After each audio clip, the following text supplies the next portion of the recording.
آج اسلام آباد high court میں سنگل بینچ بسربراہی سردار اعجاز اسحاق خان صاحب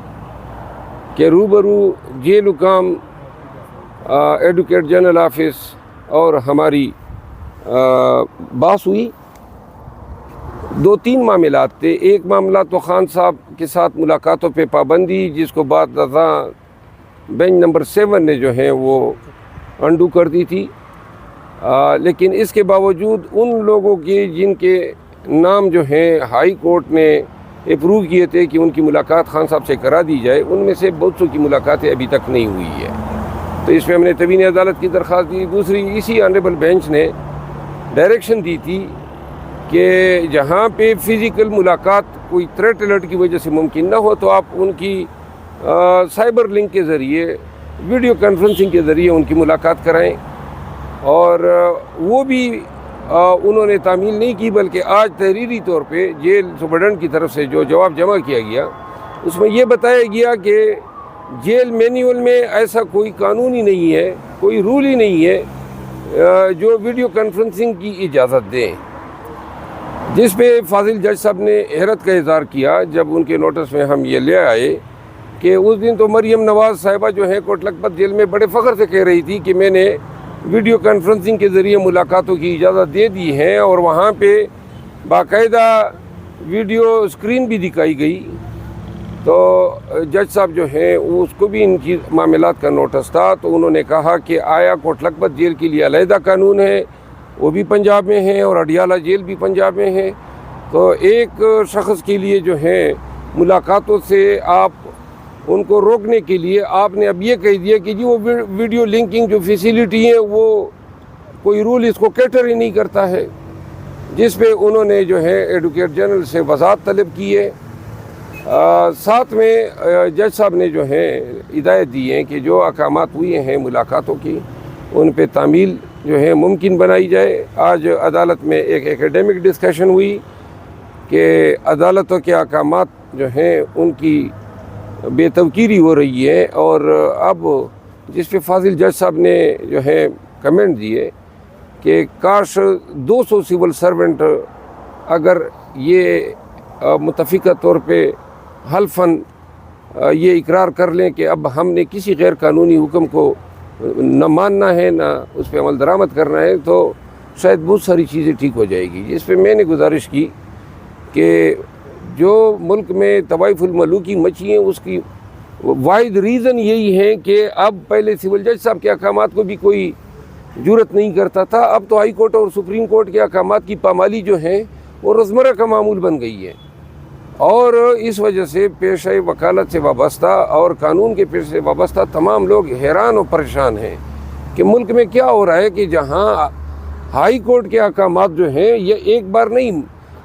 بار بار جو ہیں بری طرح جو ہیں پامال ہوتے ہیں۔ اور میں نے مثال دی ڈپٹی کمشنر اور SSP اسلام آباد کے کنٹمپٹ میں سزا یابی کی، اور میرا استدلال یہ تھا کہ اگر اسلام آباد میں 5-6 آفیسر جو ہیں جیل بھیج دیے جائے تو اسلام آباد کی حد تک کوئی جرت نہیں کرے گا،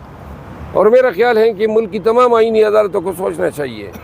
یہ جو روزمرہ ان کے احکامات جو ہیں کبھی ایک بہانہ کر کے کبھی دوسرا بہانہ کر کے یہ انتظامی اداروں کے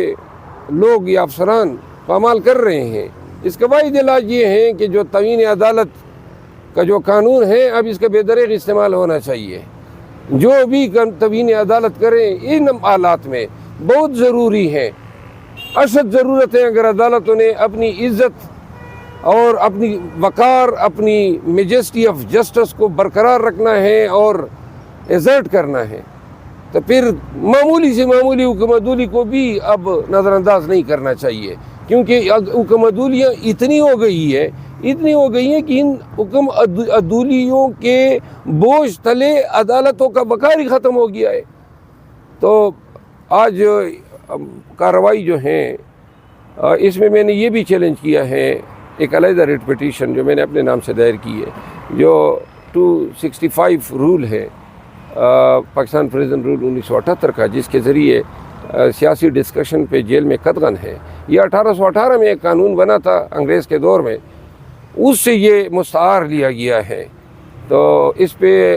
ہانیبل جج صاحب نے مائکس کی وری مقرر کی ہے، اور وہ بھی عدالت کی معاونت کرے گی اگلی تاریخ پیشی پہ. تو یہ آج کے حالات تھے جو میں نے آپ کو گوشت گزار کیا.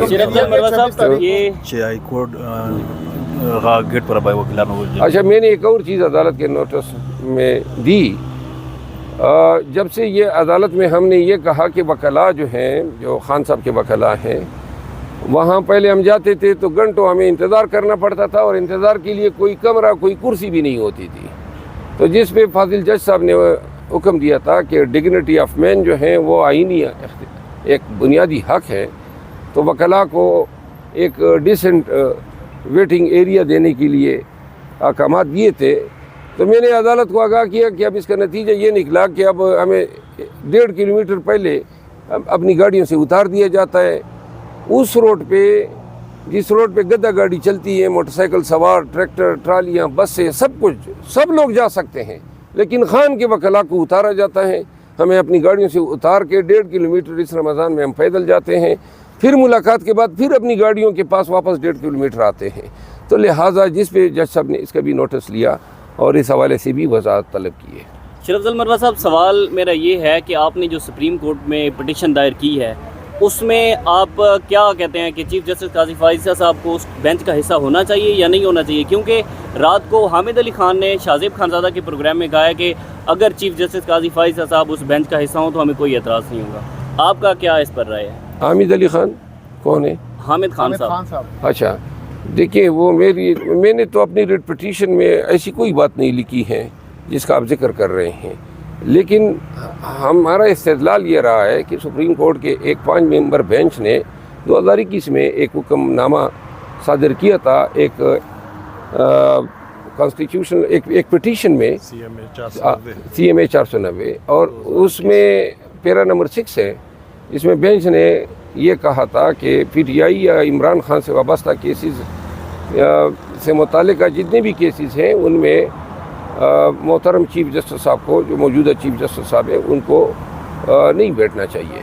جی 11/2/21 صاحب, علی امین گنڈا پور صاحب نے ایک بیان دیا ہے کہ رشوت کے حوالے سے کہ جو بندہ آپ سے رشوت مانگتا ہے آپ اس کے ساتھ میں اینٹ دے ماریں, اور اگر کوئی پوچھے تو کہنا علی امین نے کہا تھا. کل ایک عورت نے جو ہے نا, ایک وہ بے نظیر انکم سپورٹ کا بندہ تھا, اس کے ساتھ میں شیشہ دے مارا, اور 7 پھاٹ کے کل سے تصویر وائرل ہے. تو سر اگر کوئی اس سے بڑا یہ کہاں پہ انہوں نے مارا ہے خاتون نے؟ یہ سر KP میں سوشل میڈیا پہ ایک تصویر وائرل ہوئی ہے, سر اس کے بعد اس کے اوپر یہ پروپیگنڈا ہے. مروت صاحب ایڈ کر لیجئے گا, فیصل کریم کنڈی گزشتہ دنوں کہہ رہے تھے اگر علی امین گنڈا پور نے یہ بیان دیا ہے, جب علی امین گنڈا پور رشوت لے گا تو اس کے سر میں اینٹ کون مارے گا؟ دیکھیں یہ اب ایسی سوالات ہیں کہ فلاں کے سر پہ کون اینٹ مارے گا. یہ چیف منسٹر صاحب کا یہ جو بیان ہے یہ ریٹوریکل ہے, یہ بیسیکلی رشوت خوروں کو وارن کر رہے ہیں کہ اگر آپ اس طرح کام کریں گے تو لوگ مشتعل بھی ہو سکتے ہیں. اس بیان کا مقصد یہی ہے. یہ تو پریکٹیکلی وہ تو نہیں ہے کہہ رہے ہیں کہ جی کوئی آیا تو آپ اینٹ اٹھائیں اور سر پہ مارنا شروع کر دیں. بیسیکلی وہ سرکاری ملازمین کو, رشوت مانگنے والے کو تنبیہ دے رہے ہیں کہ لوگوں کو اس پہ مجبور نہ کریں کہ آپ رشوت لینے کے چکر میں لوگوں سے مار کرنا شروع کر دیں. آپ اس پیغام کی لغوی معنی کے بجائے اس پہ یہ سمجھنے کی کوشش کریں کہ چیف منسٹر پورے صوبے کے سرکاری ملازمین کو وارن کر رہا ہے. اب آپ آ گئے اس پہ کہ جناب وہ صحیح معنوں میں یہ تشبیہ دے رہا ہے کہ جی جو آئے بس اینٹ اٹھائے. چیف منسٹر صاحب کا یہ مطلب نہیں تھا. چیف منسٹر صاحب کا مطلب یہ ہے کہ تمام سرکاری ملازمین آگاہ رہیں کہ اگر آپ نے اپنے فرائض کی انجام دہی کے دوران بے ایمانی کرنے کی کوشش کی, عوام کو تنگ کرنے کی کوشش کی, تو عوام کی طرف سے جو بھی رد عمل آئے گا, حکومت جو ہے پاکستان تحریک انصاف کی ایسے لوگوں کے شکایات کا ازالہ کرے گی.